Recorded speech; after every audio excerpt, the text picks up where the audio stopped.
BJP দেওয়াল লিখনের জন্য সাদা চুন দেওয়া হয়েছিল দেওয়ালে, সেখানে রাতের অন্ধকারে নীল কালি দিয়ে লেখা হলো বিজ্ঞাপন দেবেন না। তৃণমূলের বিরুদ্ধে এই অভিযোগ, পাল্টা অস্বীকার তৃণমূলের। জানা যায়, হাওড়া বিধানসভার বিভিন্ন এলাকার বিজেপির দেওয়াল লিখন করার জন্য দেওয়ালে চুন টানা হয়েছিল, কিন্তু তৃণমূলের গুন্ডা বাহিনী বিজ্ঞাপন দেবেন না বলে লিখে দেয় বলে অভিযোগ বিজেপি। যে দেয়ালে আমরা চুন কাম করেছিলাম পদ্মফুল আঁকার জন্য, তৃণমূল রাতের অন্ধকারে সেই দেয়ালে লিখে দিয়েছে বিজ্ঞাপন মানিবেন না।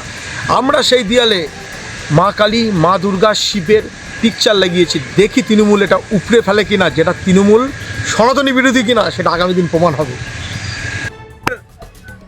100% জেতা সিট, এবং আগামী দিনে ওখানে বিজেপিকে খুঁজেই পাওয়া যাবে না।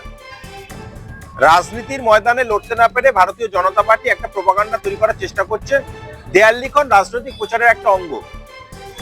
যে ধরনের ষড়যন্ত্র বা অপচেষ্টা করছে তৃণমূল কংগ্রেসকে কালিমালিপ্ত করার জন্য, এতে প্রমাণিত হচ্ছে যে হাড়োয়ার মাটিতে বিজেপির কোনো জায়গা নেই।